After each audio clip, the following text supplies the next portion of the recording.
Hi guys, ఈరోజు మన topic వచ్చేసి ఆంధ్రప్రదేశ్లో రీసెంట్గా వచ్చిన ఫ్లడ్స్.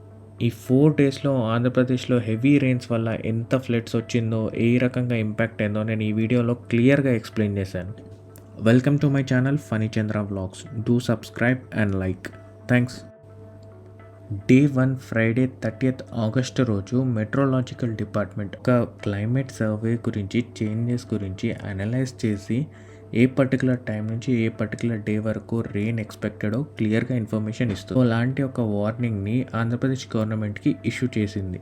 అలర్ట్ ఇష్యూ చేశాక second day Saturday 31st August రోజు విజయవాడ, గుంటూరు, ఎన్టీఆర్ డిస్టిక్ ఇలా ఆంధ్రప్రదేశ్లో డిఫరెంట్ రీజియన్స్లో భారీ నుంచి అతి భారీ వర్షాలు పడ్డాయి. ఇలా వర్షాలు పెరగడం వల్ల ప్రకాశం బ్యారేజ్ దగ్గర ఫస్ట్ ఫ్లడ్ వార్నింగ్ అనేది ఇష్యూ చేశారు. ఇది ఇష్యూ చేసిన నెక్స్ట్ డే 3 సండే 1 సెప్టెంబర్ రోజు విజయవాడలో రికార్డ్గా 37 సెంటీమీటర్స్ ఒక్కటే సింగిల్ డేలో 30 ఇయర్స్లో విజయవాడలో ఎప్పుడు పడలేదు.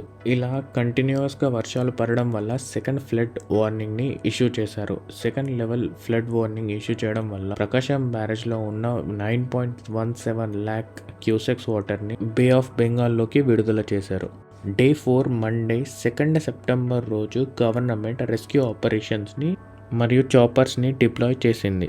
వరదల వల్ల రోడ్ పైకి నీళ్లు రావడంతో డ్రోన్ ద్వారా ఫుడ్ని, నిత్యావసర వస్తువులని డెలివర్ చేయడం జరిగింది. టెంపరీ బేసిస్గా ప్రజలు బిల్డింగ్ పైకి ఎక్కి ఫుడ్ కోసం ఎదురు చూశారు. ఇప్పుడు ప్రజెంట్ ఉన్న ఆంధ్రప్రదేశ్ చీఫ్ మినిస్టర్ చంద్రబాబు నాయుడు గారు ప్రజల్లోకి వెళ్ళి రెస్క్యూ ఆపరేషన్లో పాల్గొన్నారు. ఆంధ్రప్రదేశ్లో ఇంత భారీగా ఫ్లడ్స్ రావడానికి 4 కారణాలు ఏంటి ఈ వీడియోలో చూద్దాం.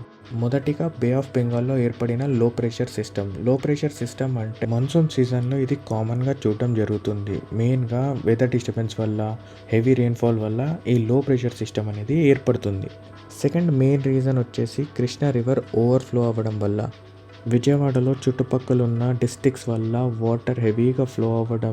ఆంధ్రప్రదేశ్లోనే కాకుండా తెలంగాణలో కూడా భారీ వర్షాల వల్ల డ్యామ్స్ అన్ని ఓపెన్ చేశారు. దీంతో లోతట్టు ప్రాంతాలన్నీ మునిగిపోయాయి. దీనిలో ఫోర్త్ మెయిన్ రీజన్ వచ్చేసి drainage and infrastructure. Under ground సిస్టమ్ని మెయింటైన్ చేయకపోవడం వల్ల, poor urban planning and drainage system వల్ల అని ముఖ్యంగా చెప్పుకోవచ్చు. ఈ 4 కారణాల వల్ల ఆంధ్రప్రదేశ్లో ఫ్లడ్స్ రావడం జరిగింది. ఈ వీడియో మీకు నచ్చినట్టయితే like, share and subscribe. Thank you.